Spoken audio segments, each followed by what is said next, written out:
to snack. It's time for a movement snack.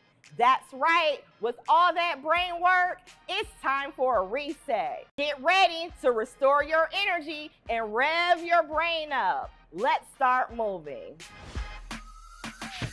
Today, we are going to continue our practice of burpees, and I have a few new moves to show you. We will start in our ready position, feet apart, hands at your sides. We're going to go down into our squat position. Hands on the floor. Remember, kick your feet out.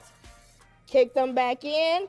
This time when we come up, big jump. Nice job. Let's cool down by taking 2 deep breaths. Wow, that was some awesome work.